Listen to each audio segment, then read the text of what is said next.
Ladies and gentlemen, welcome to Chillin and Millin. My name's Hugh, I am your host. Joining me are a minor tour de force, Woo! Sam, and a man who still thinks the untapped step is just a phase, Will. Hello. This is the new podcast that we have decided to start because our opinions are worth something. Money, in fact. Wait, you guys are getting paid? So, yeah. I'm getting paid about as much as you're getting paid. A good p a second.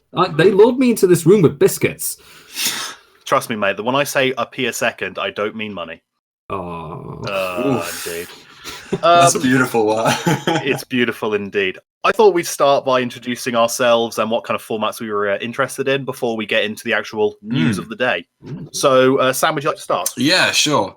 So, what do? I play Commando a lot. I play a lot. I've been going for about 3 years now. Since Armament K came out? It's been like 3. Yeah, slightly longer. That sounds about right.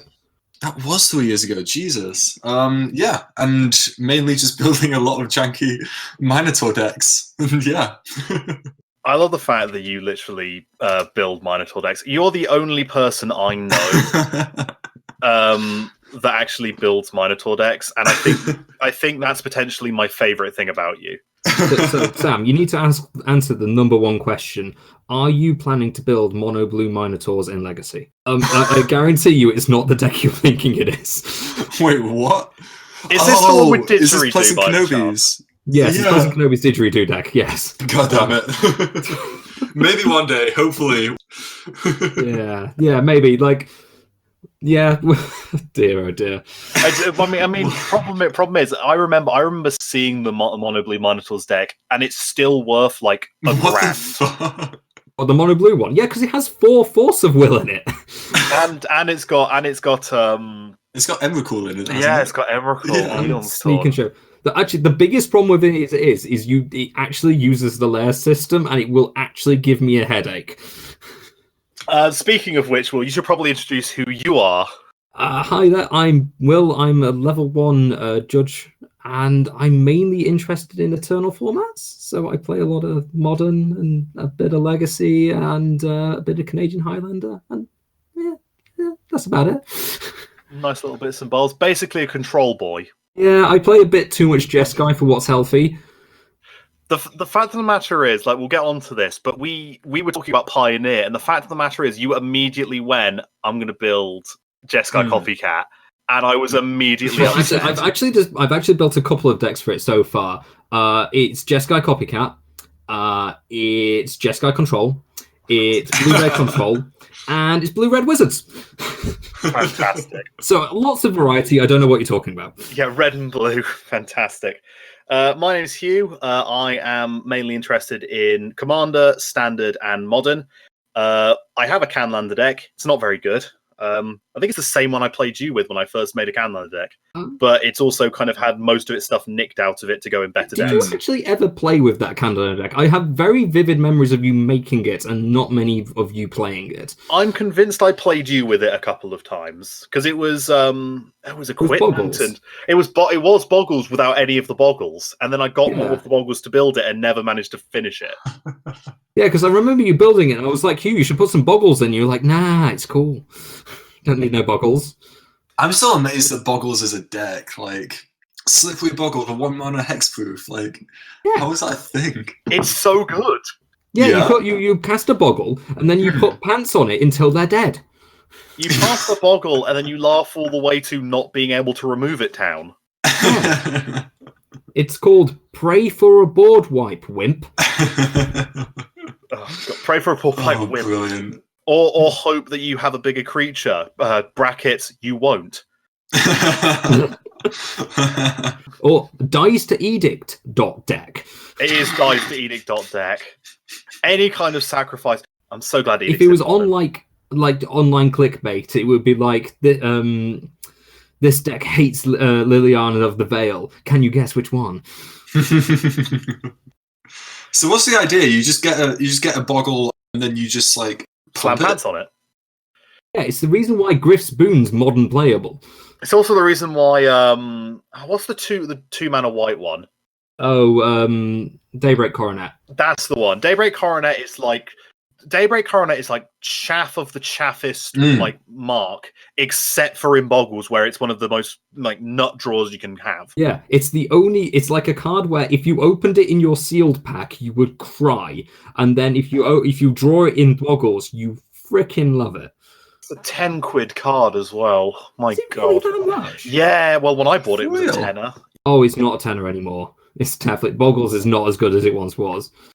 I'll look it up later. Any which way, that is us. We are three blokes who like Magic. Yeah. And we thought we'd talk about it. Magic is an ever-flowing, ever-changing beast, which means that pretty much every week, every 2 weeks, there's something new to talk about. Woo! In fact, this week there's 2 new things to talk about. At least I believe there are. There was a banned and restricted announcement on, I believe it was Sunday or Monday.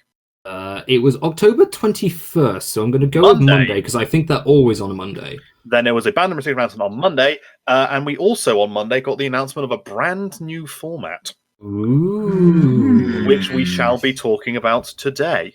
So we'll start off by talking about the banned and restricted announcement, where 2 cards were banned. We're going to start with what I'd argue is potentially the less important of the 2. Is this the one that you can't pronounce, Hugh? That's the one I can't pronounce. Would you like to try it for the audience at home? Arkham's Astrolabe. Hey, he got it! Is that how you I have no idea how you pronounce that card. Yeah, that's how you pronounce it. Damn. Arkham's Astrolabe. Will, would you like to read what Arkham's Astrolabe does? I would teach. So Arkham's Astrolabe is a 1 snow mana artifact, and when it enters the battlefield, you get to draw a card, and you can tap it, pay 1 mana, and add 1 mana of any color. Notably, this mana will now be snow mana, and it is a snow artifact. The important part of this is it's a common from Modern Horizons, so it's quite new, and you will probably be familiar with it because it's been cropping up bloody everywhere. It's been seen playing Modern, and importantly, it's been banned in Pauper. So I'm not particularly up on Pauper. The only time I've ever played a Pauper deck, or at least I've played against a Pauper deck, was when someone played Paupertron against me. And I'm still not convinced why Paupertron is not just the only deck in Pauper. It's not the only deck because basically because Brainstorm and Counterspell exist in Pauper. Oh, good point. And back when you were playing it, so did basically every single good cantrip that ever existed, and Skred. So, oh God, Skred did, didn't it? Yeah, no, Skred's legal in Pauper. Like, this is actually a large amount about why this has been banned. So if you're at all familiar with Pauper, you'll know that basically fixing is Bleeding Nightmare. So it was very, very difficult to play anything other than a 2-color deck. You could basically muddle through on a 2-color deck through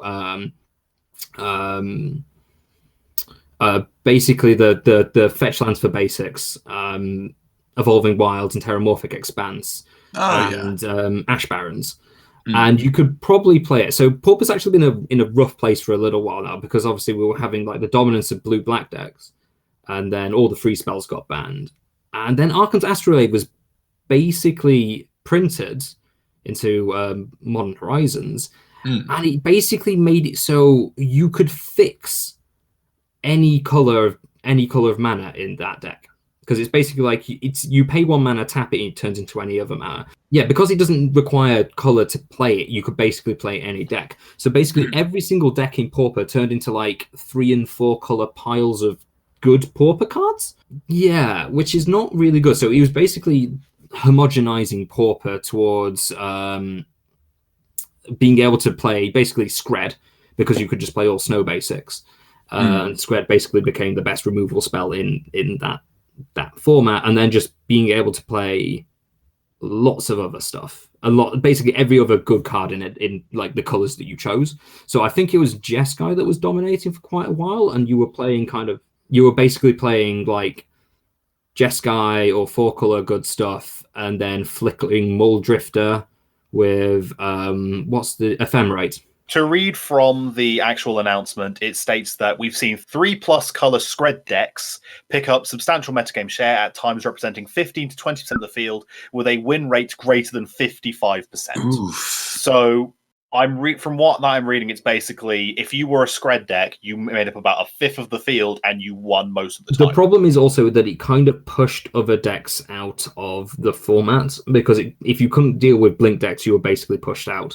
And so Pauper's actually quite a diverse format when it's actually healthy. And I think like 15 to 20 doesn't sound all that bad, but in actuality it is. And I think it's interesting because I don't think the Pauper meta really had a chance to settle down after the last banning, and I think this has just upturned it a bit. So, from was everybody, this when we had Gush and Days banned? Yeah, when they were all banned, basically. And from talking to people who know Pauper and stuff, this is a very good thing. Basically, it needed to happen so Pauper could go back to its two-color goodness. It is exceptionally strange, isn't it, that Pauper is such a I've not really played Pauper, but it's interesting to see that Pauper is such a weird format that a 1-mana artifact that allows mana fixing is so powerful in that format that it has to be banned. Mana fixing is so powerful that it can't exist in the format, or at least it can't exist in the form that Astrolabe gave it. I think a big thing is unless you're playing blue and having all the cantrips, there's actually a lot less to do in Pauper on turn 1. Because obviously in Modern you have like basically all the 1-mana removal, you have mana dorks and stuff like that. The 1-mana removal, stuff like Lightning Bolt stuff, certainly does see play in Pauper. But having a lot to do on turn 1 isn't. You don't always have it because like you don't have like the mid-range decks that want to play like dorks. Dorks only really appear in like elves and stuff like that. Yeah. So I think it's just that he gave every single deck that wanted it, every single 3-color deck that didn't have anything else to do on turn 1, something that just made so much sense to do on turn 1. It was too homogenizing, as you said. Yeah, basically. It is fascinating looking at Pauper and looking at the cards that have actually been banned in it, and noticing that about half of the cards that are banned in Pauper are blue. Blue is okay. So here's the thing: blue is the best description of Pauper I've ever heard is basically that it's legacy light, right? Yeah, because everything is actually that's been printed is legal as long as it's common. But it also just feels a lot like Legacy. So when you had Days there, you basically had like a kind of a force of will analogy, as it were. And you also get all of the best cantrips, like playing with Brainstorm and Preordain and Ponder. Like they're all legal. And it feels an awful lot like Legacy Light. And just like in Legacy, blue kind of reigns supreme. Yeah. Just because spells were a lot more broken back in the day. And like lots of the Pauper ban list is dedicated to basically go away Storm. I have noticed that both Grape Shot and Empty the Warrens do not exist in Pauper. They're both banned. Yes. Interestingly, the green Storm card from Modern Horizons does both turn up and is legal and probably isn't going to be banned. Yes. That's Weather the Storm, isn't it? Weather the Storm, yes. The Storm one that gained you life. But yeah, so like blue is just better in Pauper, and he has been like the best color in Pauper for years. And like Wizards have even kind of acknowledged this. If you go back through to like the banned and restriction announcement where they were talking about having banning the free cards, they were saying we are aware that blue is just better, and Brainstorm and Ponder and Preordain are the reason for this. Whether that's I don't know whether the meta settled after that ban or whether this Arkham's Astrolabe came and messed it up too quickly afterwards. But I'm curious to see if blue is still the best color. I do genuinely feel like I should give Pauper a go, because every time I see a Pauper deck like presented to me, it always looks fun and interesting. I've never seen a Pauper deck that doesn't look interesting to me. Pauper is a very, very fun format. I encourage anybody who wants to play like really powerful but really cheap Magic. It's great. The main problem is you can only really play it at GPs, where I am assured it is very fun, and Magic Online. And I suppose you can't really play it at your local game share unless someone has one. But do you know what? Like, if you go to like a gaming store and you say, "Hey, does anybody want to play some Pauper?" People will rush out of the woodwork at you normally. Like at my local gaming store, I certainly like there was some Pauper events, and I have like uttered, "Hey, does anybody play Pauper?" at a couple of places, and people go, "Oh yeah, I play Pauper. I just don't have my deck." It just doesn't. It's not in like the decks that people carry around with them. But like the average like cost of a Pauper deck is about 20 quid, which is brilliant. Yeah. As long as you're not playing mono black, then it goes up to about 100 quid. A cheap way it's literally a cheap way to get into Legacy, almost, isn't it? No, absolutely. So it's a brilliant way to get like the Legacy feel from Magic for like a really, really cheap entry point. I think it's very, very good, and I'm really hoping that it goes back to a good place, because I stopped playing around the time when the free spell, when like blue black was very, very, very dominant, which is hilarious because I played a blue black deck. I just didn't. I was part of the problem, yes, and I'm really, really hoping that it goes back to being a nice format, because it genuinely is very, very fun. Well, fingers crossed that it does. I really do hope it does. It was not the only banning of the week. Our second banning of the week came in the form of a standard banning, which is becoming more and more of an occurrence ever since, I believe it was back in Oath of the Gatewatch. We had our first standard banning for a while. It was either Oath of the Gatewatch or Shadows and Innistrad. I think it was Oath of the Gatewatch because it was... I think it was Reflector Mage. Was there something else banned with Reflector Mage? I can't quite remember exactly, but I know Reflector Mage definitely was banned at the time. But anyway, it's the same, kind of goes back to bringing a format back to its normal kind of good place. Field of the Dead is now banned in Standard. Woohoo! Woo, indeed. I'm very happy about that, Sam. Well, I've just read over like how bad this deck was. Like, I found an article that explained the deck to me, and then Hugh just told me a bit more about it. And to be honest, it sounds pretty hellish. So Field of the Dead is a land. It's a colorless land that enters the battlefield tapped and taps for 1 colorless mana. However, it has the ability of whenever Field of the Dead or another land enters the battlefield under your control, if you control 7 or more lands with different names, create a 2/2 black zombie creature token. So in any normal standard game, it's not gonna have an impact, right? Yeah, basically, unless you're ramping into it and you've tailor-made your mana base to be really, really, really diverse, it's going to do not a lot. And that's the problem that we had, because Standard, before Field of the Dead was printed, had a deck called Gates. Gates was actually quite a powerful deck in Standard. It played all of the Guild Gates. It played things like Circuitous Route, which was a 4-mana spell to go looking for 2 lands or 2 gates.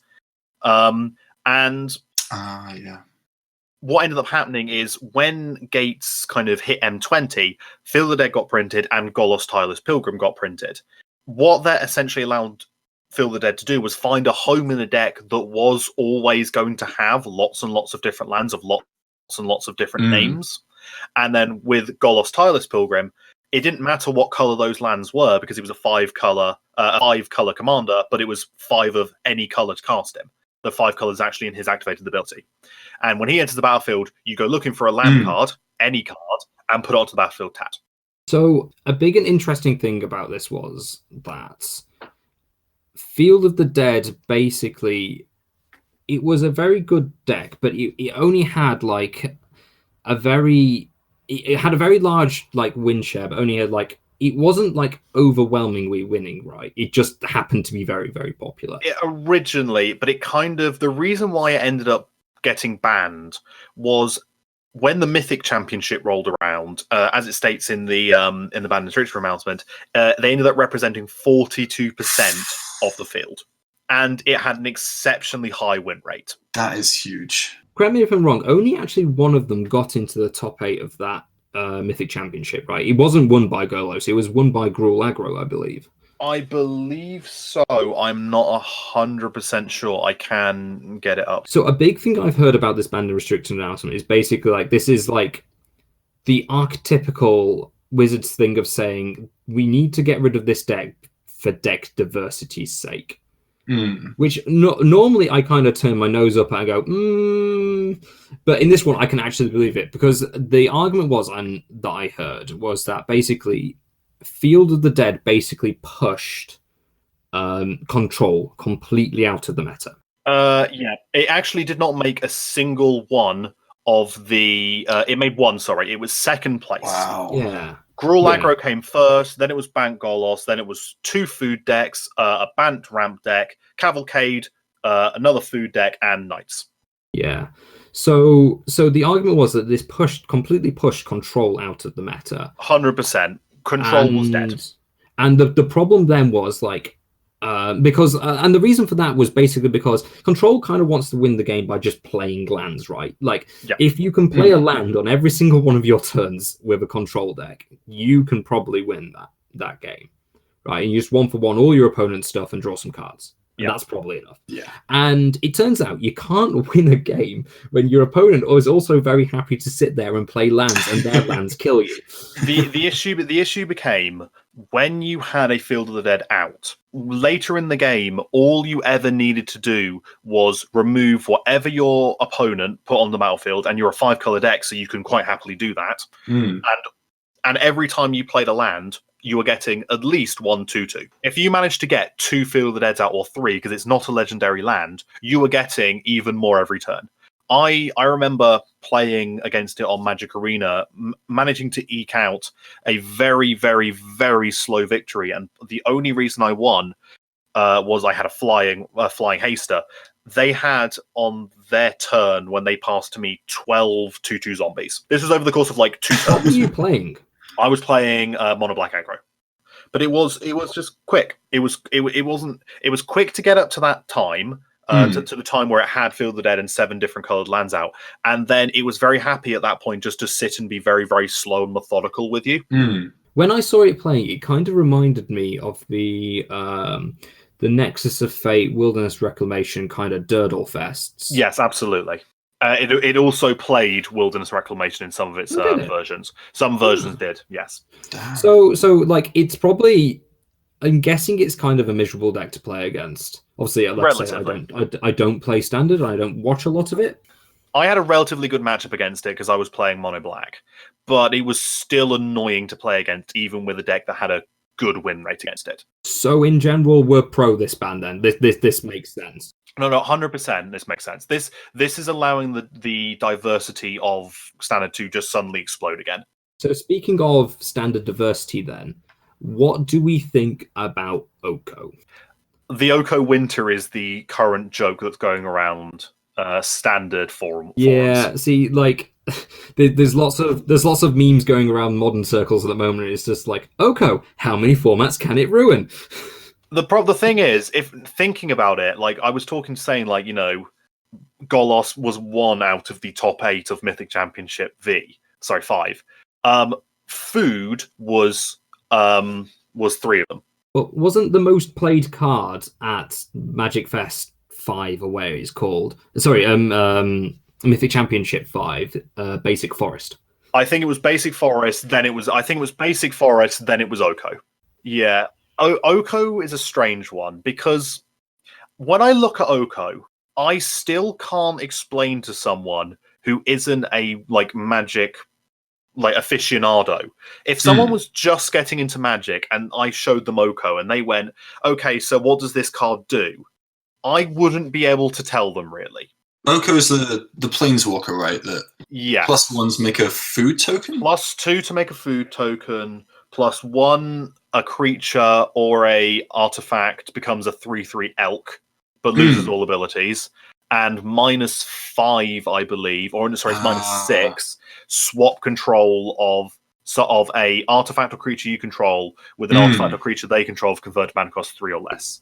I actually agree with you, Hugh. I've been playing Magic for a long time, and I'm not terrible at card evaluation, and I can't quite tell you why Oko's good. I can make a good guess. I mean, like, it's a 3-mana planeswalker that, like, you put it down and it upticks to 6. Right, that's already very, very good. Like, it's very, very hard to remove on turn 2 for your opponent, because let's be fair here.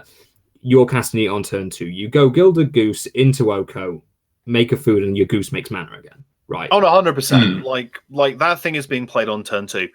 And because it's got turn 2, turn 3, you have the ability of pretty much taking whatever your opponent's just made for yourself. But that's not good enough to break a format. So I still don't understand it. I think it's the +1 that makes things 3/3s. I agree. I think it's the fact that it doesn't really matter what your opponent casts the next turn. If they cast a creature, it doesn't matter. It's an elk, and like it's still a +1, right? So it goes from 4 to 6 to 7, and actually when you're upticking it to 7, you're also untapping with you're probably untapping with 5 mana, right? Sorry, 4 mana. You're probably untapping with 4 mana. I think it's the fact that it just deals with so many threats without you actually realizing it's dealing with them. Because it deals with any kind of triggered or activated ability that any of your opponent's creatures is ever going to have. Yeah. So it deals with things like aristocrats, it deals with lands, it deals with most things. But I still can't tell you why it's a format ruiner. It's a weird one. I don't get it. I'll keep an eye on it. Keep an eye on it. That's all I can promise. I've played against this thing since Throne of Eldraine came out, and I still don't understand it. Because whenever Oko gets played against me, my immediate thought is, okay, well, I'll just get rid of it. Yeah. I think one of the major issues is the fact that it can have 6 loyalty turn 3 or turn 2, and that is a really high barrier to deal with. Like, that's one of the things that is an issue with Planeswalkers in general, right? Like, I remember the pre-release at War of the Spark, and you have all these Planeswalkers that by themselves aren't bad, but when you have 2 or even 3 Planeswalkers out that are all at, like, 2 loyalty, it's just a barrier, isn't it? It's basically plus however much health to your opponent, first of all, and you've got a waste attacks going into them. That applies doubly, really, with green Planeswalkers, right? Because, like, it's upticking to, like, high loyalty. And you're right, like, even if that loyalty is just like turning into a fog, right? If you can just if you can turn around and go, you have to kill Oko, otherwise it's going to tell the same. And then they spend all their time trying to kill Oko. You're still a green deck. You're still playing like Nissas, and I don't actually know what the rest of that deck plays. But you're still presumably playing good creatures, right? So if you can spend all their time like an effort trying to kill Oko, you just go, okay, cool, you've killed Oko. You either cast another Oko, or you just go, here's my big creature. I think that is one of the major issues. And yeah, the deck itself plays a lot of value creatures. Usually, what I like to see is Nissa. Hydroid Crassus is another good one. Yeah. Oh boy, yeah. It's value. It's a lot of things. But it's the fact that Band and Simic are both just seeing major play in standard at the moment. I'm happy that Bant is going to lose its kind of thing, but we're seeing things like Brazen Followers, Gilded Gooses, Hydroid Crassuses, Questing Beast, obviously, because Questing Beast is insane. Questing Beast, I don't know if Questing Beast fits into those decks, though, because Questing Beast is very much an aggro-y, mid-rangey card, really, and I'm not sure that's really what they're trying to do. I almost feel like they act more like control decks than anything else, like rampy control decks. Correct me if I'm wrong here, Hugh. I think Questing Beast sees a lot more play than you realize it does, because Questing Beast has haste, vigilance, and death touch, and it deals with the planeswalkers, because if it can contact a player, it deals damage to a planeswalker as well. So it's I appear to have not explained myself very much. I agree get what it with you. means. It's seeing. I know what he does. I understand that he's seeing play. I didn't think it was seeing play in the Oko decks, though. Yes, it is definitely seeing. It is absolutely seeing play in the Simic aggro decks that Oko is seeing play in. Okay, So stay away from standard. Don't stay away from standard. I really like standard, but there we go. Okay, so do you think that Oko is bruising for a banning? Not yet. I think the major issue that standard always has, and it's the issue standard has had ever since kind of over the Gatewatch when they started banning things, it's that because it's the rotating format, people don't want to buy decks that aren't good. They want to buy a deck that's good so they can go to their local game store or go to their Friday night, play a good deck, win some games, and be happy about it. As a result, the moment one deck seems to be slightly better than the rest, everyone floods to it. That's the reason why Golos had a real problem. That's the reason why Mono Red in Almanket was a real problem. Everyone just went, oh, that one then, and everyone goes to it. If Oko is going to end up seeing like 50% play because it's in every deck that could possibly play Simic colors, then potentially it's going to get banned. But for now, I think it's fine. Yeah. Hugh, do you know what we can do with all those banned cards if they get banned in Standard? Can you play them in Pioneer? Damn, that segue. That was a good segue. For those of you in the Magic sphere who have been living under a rock, we have a brand new format to play /not play / whatever you fancy doing with it, which is Pioneer. Awesome. Pioneer. Who would like to cover Pioneer? Give us a brief overview of what Pioneer is. Would you like me to take this one? You can go for it. I feel like I'm not experienced enough with it, so go for it, Will. Well, so that's great because it means we can get your ideas from an outside. Because me and Hugh have quite a lot of experience in like eternal competitive formats, and you don't really. Yeah, no, that would be lovely actually, because I've never played really these kind of constructed formats where you have multiple copies of the same card. Like Commander's not really anything like Modern or Standard or anything like that. So I'm really excited. The fact that Commander can play cards that in any other format are like useless makes me love Commander so much. The fact that I can play Terastodon in Commander and not have it be a jank is the best. I will, however, point out that I do refuse to take judge calls on Commander games now. They're just impossible. They're cards that should never have been played together. Anyway, Will, what is Pioneer? So Pioneer is a new non-rotating format. So it's the same as Legacy and Modern. But unlike Modern, which goes all the way back to 8th edition, which is 16 years worth of cards. 2003. Damn. Yeah, it's old. This will only go back to Return to Ravnica and onwards.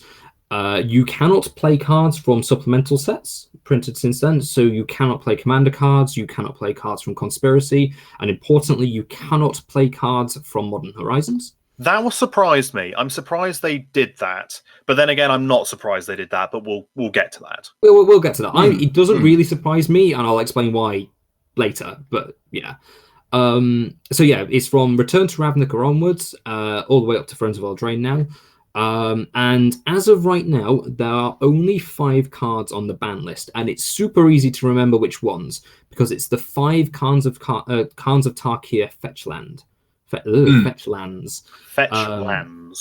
So their argument was, when they were making this format, is when Modern was first invented, it was invented to replace Extended. So Extended was like real big Standard.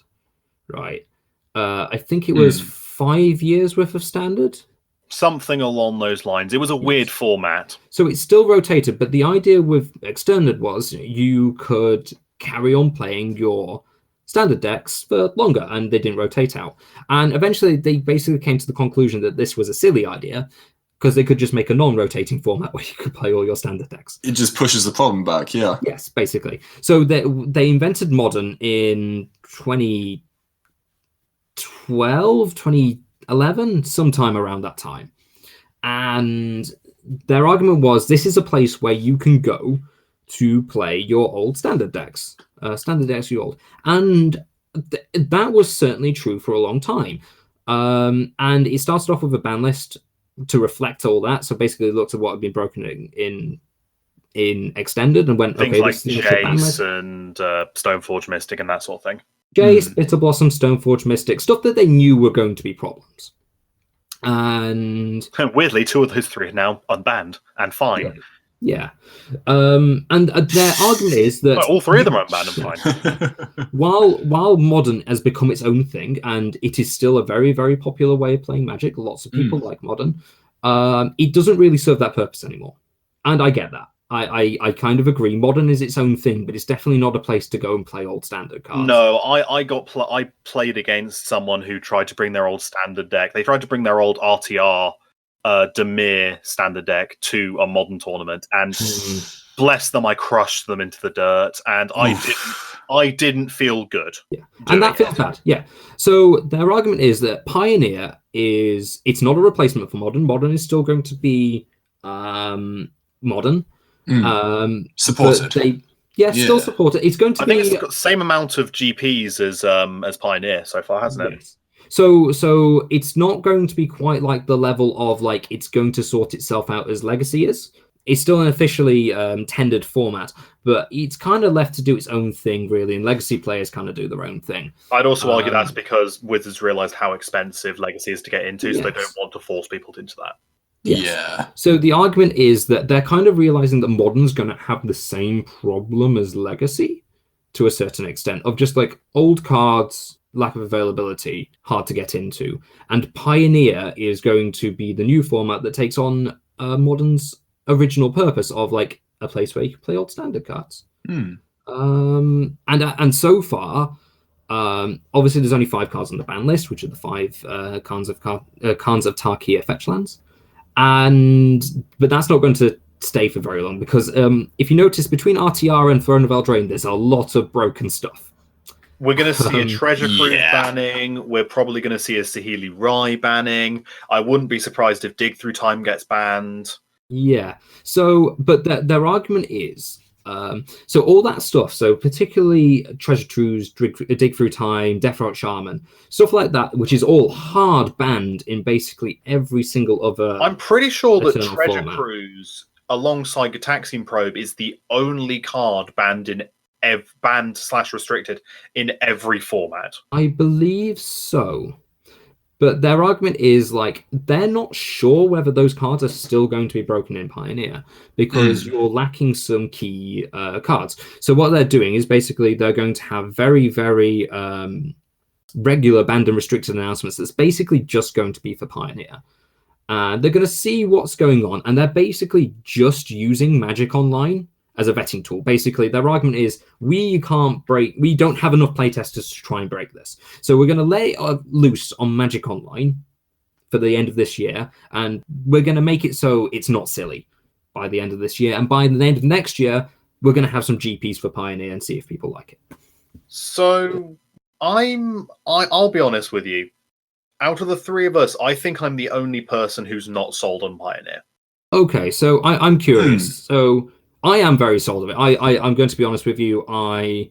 As soon as I saw the announcement, I was like, that seems interesting. But like, I've been bitten by this bug before, because I bought the Frontier bug, basically. And then Frontier died. A horrible death. Yeah, that didn't last long. No, it didn't. And Less than a year, I think. So according to like their subreddit, it like has only just properly died. I think it was only a thing I think it was only a thing. 1 in the States. I don't think there was anything over here in England. No. And 2 at certain gaming stores. Probably. Oh yeah, the one. Both of them. Well, because this is actually an official sanctioned format from Wizards of the Coast, what it means is they can actually give it support. So when they announced it, it went on Magic Online 2 days later? A day later. Or was it a day later? It was literally the day afterwards. Yes. And because of that, it already has some... are they Players' Championships, the new tournaments? They're Magic Fests. No. The actual... sorry. The ones on Magic Arena. Yes, I believe they are. Yeah, it has some PTQs, and it has, importantly, some main events of GPs, which also means they should be at every single GP as side events. So here is the reason why kind of I'm not too sure on this. There's a couple of things that I'm kind of a little bit unsure about. The first one is I'm unsure about them doing the whole GP thing. I get the idea is if you throw a format at a GP, make it the main event, you essentially force people to play it. Because if you want to play a GP main event, you have to play Pioneer. However, I'd argue they probably haven't given people enough time, really, to kind of figure out the Pioneer format before the first Pioneer GP turns up. Because I think the first Pioneer GP is in January or February, I believe. I believe it's January. I shall just quickly double check. So my argument there is you might be right, and I don't really care.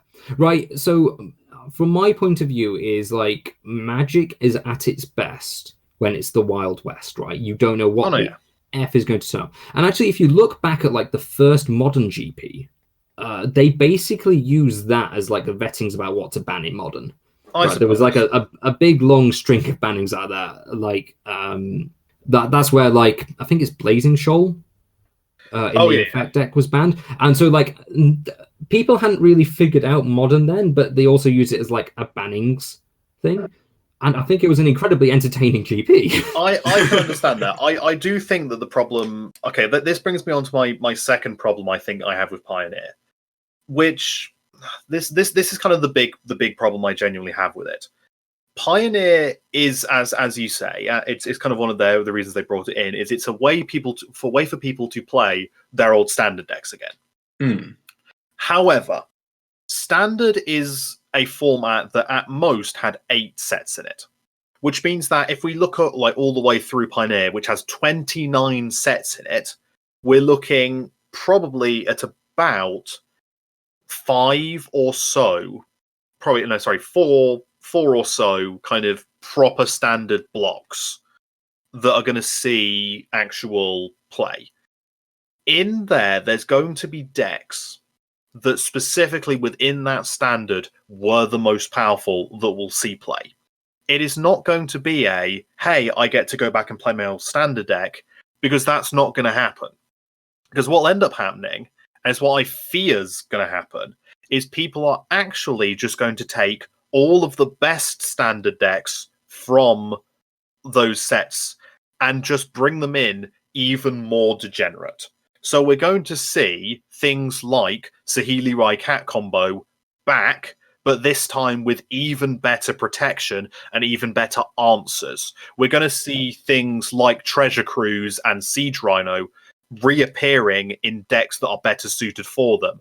And so all the standard decks that you hated playing against in their day are suddenly going to reappear better. So this is the interesting thing, right? So there's actually 2 arguments. So the big thing about banning the fetch lands is I think they realized that Khans of Tarkir block had an issue, right? And that was because the fixing was too good. Well, this is why Siege Rhino basically saw play in every deck. Yes, basically. So the argument is that yes, good standard decks are going to come back. And I can already attest this, having played this a bit online. I played against EtherWorks Marvel. It can go die in a fire. Well, this is the problem. I know for a fact, and this is what I believe, the ban list that we're going to see in a month or 2 months is going to be a best of standard bannings. Literally, I jokingly refer that's what's going to be called. It's literally just going to be, here's what's banned in Pioneer. It's the stuff that we banned in standard and in day. I actually disagree. I think we're going to see things like EtherWorks Marvel and Saheeli Rai and Treasure Cruise banned out of the format. Okay, I may be about to look like an absolute idiot here, but I'm going to throw my hat in and I'm going to say I don't think Saheeli Rai Cat combo and EtherWorks Marvel will be banned. I think there is going to be some bannings. I think that Treasure Cruise and Dig Through Time are design mistakes that should not exist. Delve is too powerful for its own good. Yes. The reason why I don't think EtherWorks Marvel and Copycat combo will be banned is the big problem with them in standard is they were never in standard with proper answers with them. There's an old wonderful Ristic Studies video about Pithing Needle. So Pithing Needle, for those that don't know, is a 1-mana artifact. When it enters the battlefield, you can name a card, and then activated abilities of that card can't be activated as long as they're not mana abilities. Basically, Sorcerous Spyglass is the fixed version, I would argue. It's I don't think it's fixed. I think it's different. Sorcerous Spyglass is 1 more mana, but you get to look at that hand. So notably, these cards were never in standard at the same time as EtherWorks Marvel, and they weren't in standard at the same time as Copycat combo, but they are both in Pioneer. Notably, they also stopped both of them. And in order to get, say, Copycat combo to work in Pioneer, I've been trying to get it to work in a Jeskai shell. I don't think it's very good. And the one that is arguably powerful enough to work is in a 4-color shell, which is incredibly difficult to do. You have to play a lot of green cards, and it kind of leaves it very, very vulnerable to answers because you kind of need all the cards in there to help the combo work. I would argue that in Pioneer, we are just going to have better sideboard cards that will stop problem things. Are there going to still be problematic cards? Of course. Are they going to be banned? Of course. I don't think that means it's going to be a dull format. Oh no, I don't think it's going to be a dull format. Like, I'm not sold on Pioneer, but that does not mean I want to see it fail. It's more that I look at it and I almost at the moment see this as an extended standard. Like, I can't help but kind of see that. At the moment, I have the major issue that because it's all the degenerate standard decks, people aren't doing as much brewing as I kind of want there to be from a Pioneer format. People are just going, well, how can I make this standard deck work? Whereas people aren't going. I disagree. See, from what I've looked at, that's the vast majority is just, okay, well, here's how this standard deck works in Pioneer. I haven't seen a huge amount of brewing. I mean, that's a good place to start, isn't it? When you've got the old standard decks. I can play them all again now, but can I twist them to be a bit more suited to this format? That's a good starting point. I think Sam makes a very good point there, which is like the old standard decks are very good starting points. But for example, my Jeskai Copycat list actually has very little in common with the old Copycat standard cards. Like, it actually runs more War of the Spark cards than anything else because you have Teferi for protection. And there are still new combo decks popping up, and there are going to be like new mid-range decks popping up. So I guarantee after some bannings that there's going to be like a junk mid-range deck. Because I wouldn't be surprised if there are some kind of I'm air quoting here, modern decks, but like a Pioneer version of that deck. Yeah, absolutely. We'll see Pioneer Burn. We'll see Pioneer Jund or Junk or Zoom. I don't think you'll get Jund. I think the reason to play red in modern Jund is already pretty shaky. It's Bloodbraid, Elfin Bolt, and that's about it. And Red 6, probably. And actually, I've discovered this while playing it. I have been ruined by Bolt. Absolutely ruined by Bolt and Path to this is the other thing about Pioneer. Pioneer's removal is not good. Oh, it's anything other than black removal is god awful, and I'm loving it.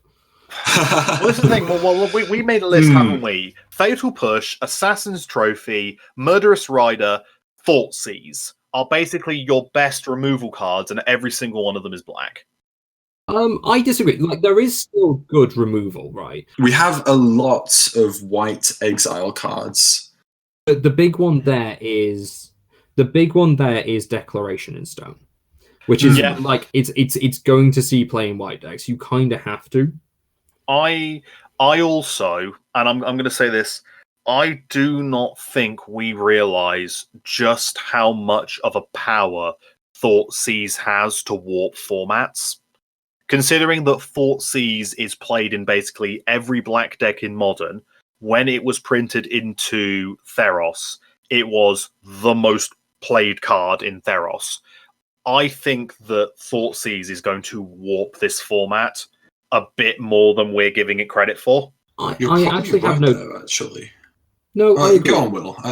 No, Sam. You give us your opinion. I'm genuinely interested to see what you think about somebody who's never played Eternal formats. I'm genuinely interested.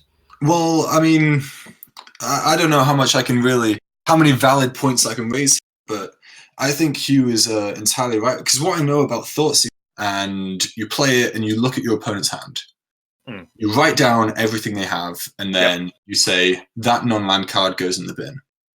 Yeah. You then lose. And then you lose 2 life. Oh, you lose 2. Whatever. Oh well. Oh well. So Yeah. I will say, I agree with you. Thoughtseize is a very good card. It is arguably either the best or the second best hand attack spell in the game. I would argue it's the best hand attack spell in the game, and I would also put my hat in the ring for it being the best black card in the game. Ooh, that's a bold statement that we'll have to debate later. We will. But my argument is, like, I think Thoughtseize is actually an incredibly important valve in Pioneer. Because Thoughtseize is this interesting thing where it does basically nothing against aggro decks, right? In fact, it might even be hindering. like against Burn, you sideboard all of them out. But if this format is going to be quite combo orientated in its beginning, which I mean, like there's a Jeskai I think Ascendancy combo. absolutely it is. Yeah. So at the moment, there's a Jeskai Ascendancy combo deck knocking about. There's Copycat. There's going to be Field of the Dead Golos. Was there a Walking Ballista deck as well? Yes, there almost certainly will be a Walking Ballista deck. It's actually an incredibly important safety valve for those types of decks because they fall so much harder to them. Mm. But this is the thing. That's why I think we're not giving it enough credit. I think that Thoughtseize will be the card to warp this format. I think people are ignoring it because they've suddenly been given back toys that they haven't been able to play with for a while. Mm. So suddenly they're being given back Aetherworks Marvel and Treasure Cruise and Dig Through Time, and they're going, "Ooh, I want to play with all my old toys again." Whereas Thoughtseize is always used by them, so they're not immediately going, "Oh, thank God I can play Thoughtseize again," because they've always been playing it. Mm. I think the moment people get over the initial, "Oh, hooray, I get to play with this again," Thoughtseize is going to become the card of this format. So you have all these powerful cards that everyone wants to play, and then someone comes on, "Yeah, you don't get to play that." Yeah, basically. So I agree with you. I agree with Thoughtseize. I'm basically saying I agree with you that Thoughtseize is a good card here. I don't think it's format warping like it was in Standard. It was format warping like it was in Standard because you had Packrat and Gary, basically. And you had Mono Black Devotion decks. Yeah. Yes.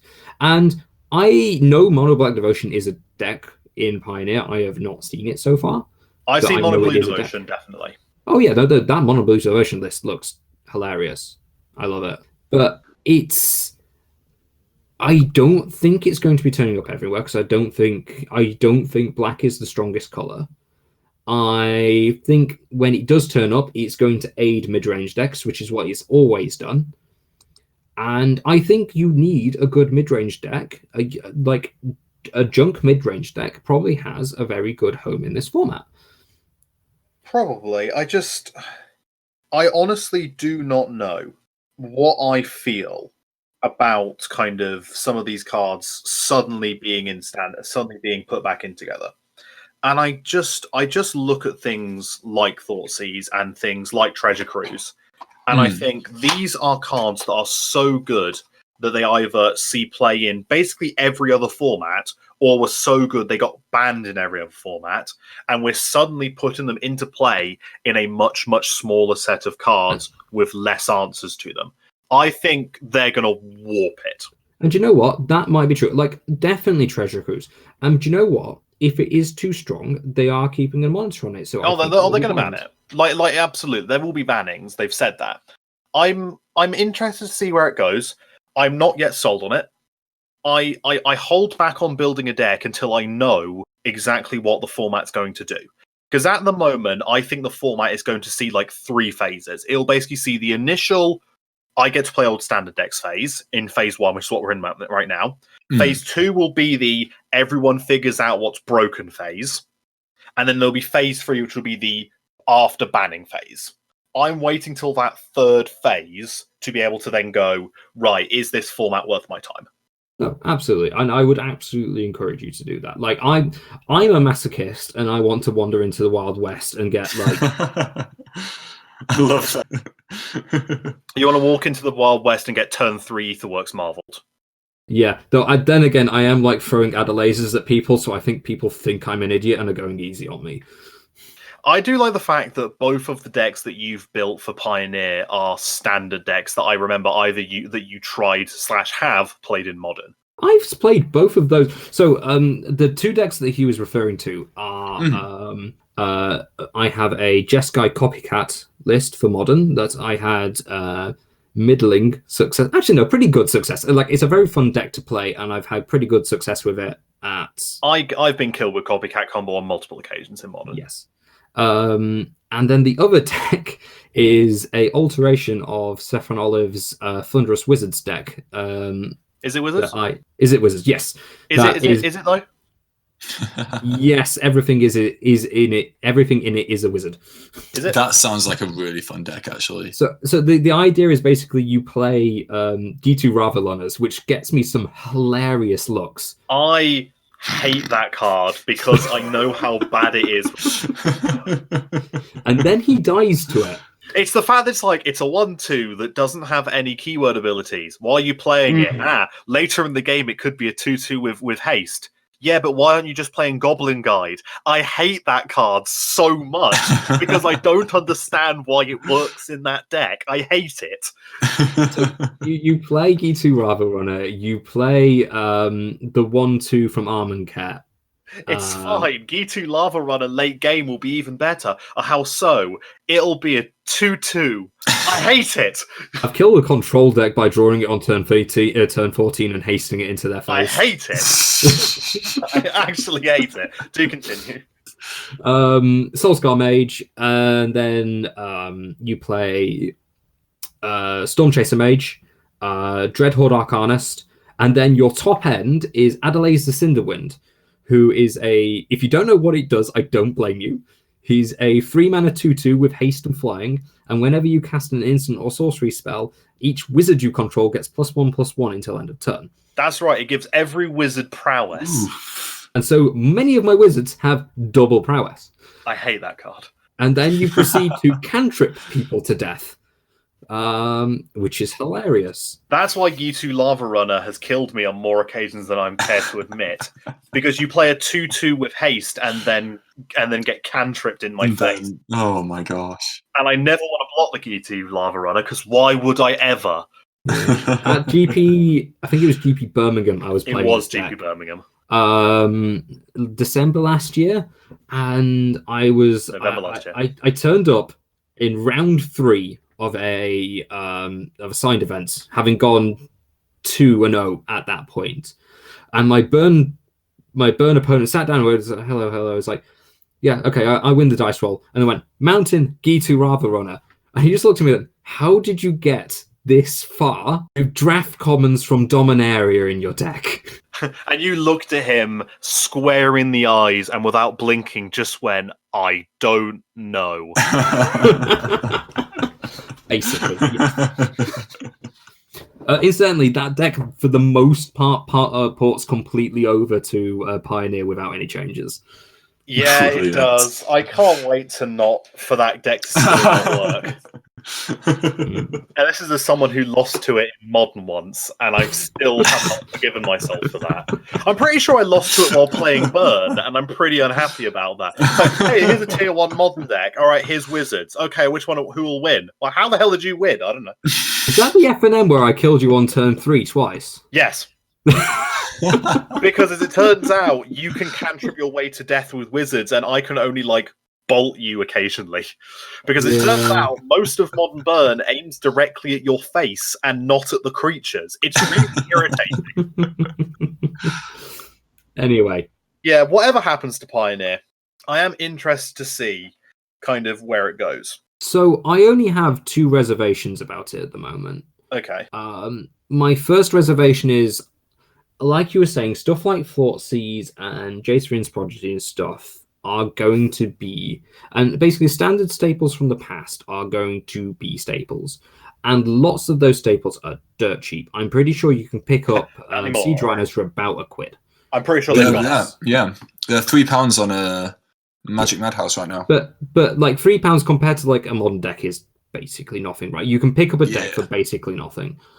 And apart from certain staples, which from what I understand, there's been some shady stuff going on with certain staples. The big problem was about 2 weeks ago, before it was even spoiled, a load of the supposed kind of chase rares and kind of combo pieces all got snapped up because it either got leaked or someone found out about it, or someone within kind of the sphere decided to play silly buggers. Yeah, basically. Things like Aetherworks Marvel has gone up 484% in terms of price. Siege Rhino has gone up 406%. Dig Through Time has gone up 343%. And all of this is within the last week. So I have no doubt that all of those prices are going to come back down to more reasonable. Oh, no. Well, what's happened was, if you look at it, say, on the 22nd, directly after the system was the Pioneer was kind of announced. Etherworks Marvel had an increase based on its kind of normal price of 654%. It has since, instead of it being a 634% increase, it's now just 484%, and it has now leveled. I think that will come back down over time. Okay. Same thing with Siege. Same things with stuff like Siege Run and Dig Through Time was originally a 564%, down to 343%. If you're wondering where I'm getting these values from, by the way, mtgstocks.com is a very good website for kind of showing where the card prices go up and down. So obviously, like this is a new format, and it's going to live and die on trying to get new players in.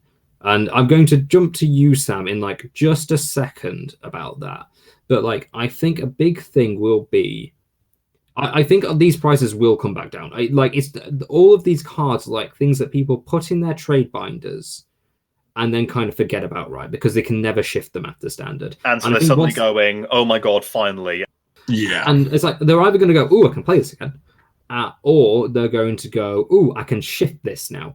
So I think the price is going to come down as like people actually start trading and things actually start liquidating. Well, it's like Jace's Vin's Prodigy is being traded suddenly massively because it's jumped from being about a $19 rare to being over $40 rare. I'm so happy I picked mine up at £8. Yeah. It's just the best blue 2-drop. It is, yeah, one of the best. So good.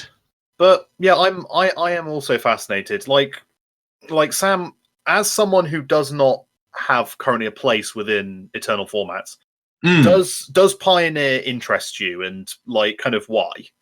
Pioneer, I mean, the initial thing that attracted me to it was the fact that, first of all, it's a brand new format, right? And it's using cards which I actually vaguely know. I got into Magic at Armenket, and so it's about I don't know, like a third. 3-4 years ago? Yeah. So it's about a third of the blocks that I know from Pioneer. I know, like, I can reliably recognize some of the cards. So as opposed to Modern, where people are playing things, I don't even know, like, what's that black card? I don't even know. But, you know, where people are playing cards... if I were to say something like Surgical Extraction, do you know what Surgical Extraction does? Exactly. I have no clue. Exactly. Okay, so do continue. No idea. And so just, you know, you kind of lose out on, firstly, all of the in-jokes, and you kind of lose out on all of the knowledge surrounding it. So the idea of getting in on a new format where I know the cards relatively well, or I can pick it up, and I can get involved with it from the ground all the way up is really exciting. Plus, the fetch lands have been banned. Oh my god. Thank the Lord.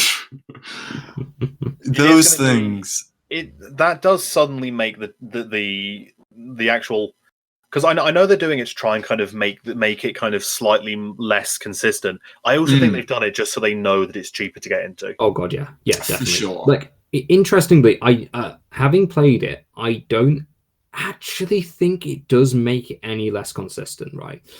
And I was thinking about this for quite a long time about why. And then I actually discovered this. In Pioneer, what motivation do you have to play basic lands? I'm trying to think if there's any kind of basic land. I suppose most of the dig spells are probably looking for basic lands. Yeah, but that's basically only in green, right? Okay, and yeah, green, you're probably going to play... If you're playing like 4-color rubbish, you're going to play some basics to get it off, like Attune with Ether. Yeah. But like in Modern, you have loads and loads of motivation, right? Because there is Ghost Quarter, the one that's better than Ghost Quarter. And, you mean worse Field of the Dead? Field of Ruin. Sorry, not Field of the Dead. Was that Sand Bowl? It's like Sand Bowl, Strip Mine, and Dust Bowl. That's it. Dust Bowl. God, yeah, I will fight you thinking the Field of Ruin is better than Ghost Quarter. It is. We'll have this conversation another day. Okay, calm down, Death and Taxes player. I was going to say, as someone who plays 4 Ghost Quarter in his Death and Taxes deck. You really got to remember, you're talking to somebody who plays Control, and he's just better in Control. Anyway, but you also I don't hit turn 13 because I win. This is not the point. You also have Path to Exile that you need to worry about. Like, you have to play basic lands because of Path to Exile, and a huge one.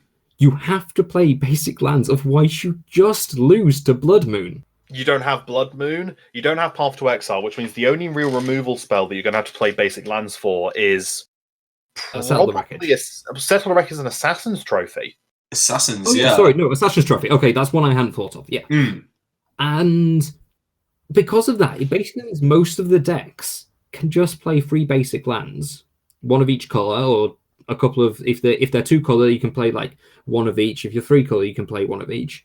Maybe you want to play a couple more, and then you can just jam it full of non-basic lands. And this is fine because like lots of those non-basic lands have been like reprinted to hell, right? Because like you have the shock lands. We get shock lands. We get some of the fast lands. We've got check lands. Yep. Yeah, those are basically the big ones. And like if you're building a 3-color mana base, you can build it just out of shock, and you only have half the fetch lands and half the fast lands and half the pain lands.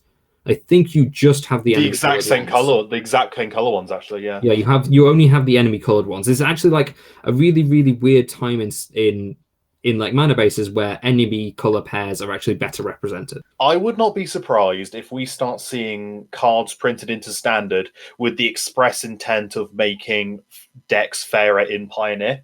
I would not be surprised, and this is a prediction, that within the next year we see the next lot of fast lands printed. Oh yeah, absolutely.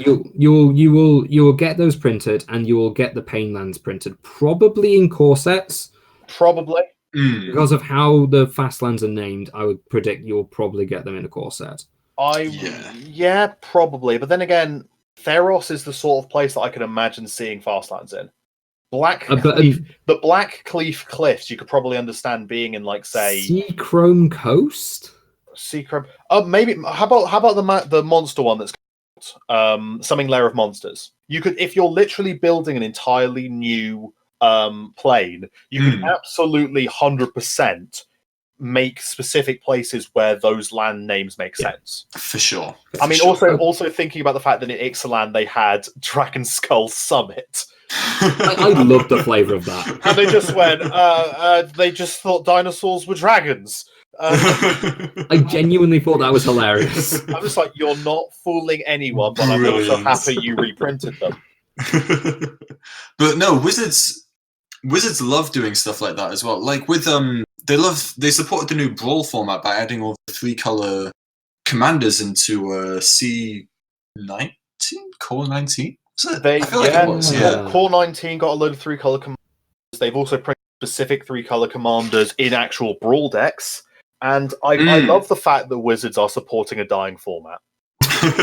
Sorry, not a dying format, a dead format. Did you hear about the guy who turned up to a Brawl format, to a Brawl event, and he was the only guy there? Oh, yeah. It was a Brawl side event at a GP, wasn't it? Yeah. And he auto won all. Anyway, off topic, but yeah. Just the poor guy's like, I just wanted to pay my Baral debt. Literally. I'll have you find Baral is banned in Brawl. Oh, sorry. Well, he was, at least. He's not illegal in Brawl anymore.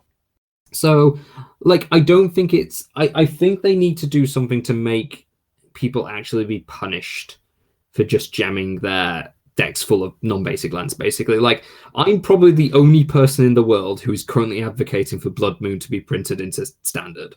Yeah, probably.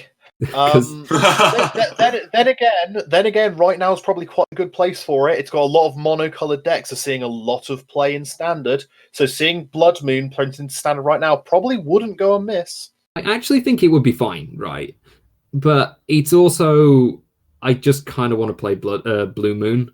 I do like the fact that you're like, I want Dear this Wizards of the Coast. I want this printed into Standard. Why? So that I can play with it, obviously. Literally. So that I get to have fun with it. Not so I can balance the format now, so I can play it. Yeah, I want to Blood Moon into Counterspell, into Rallies at Viceroy people, and make people cry. And on that note, I think that's a good place to end it.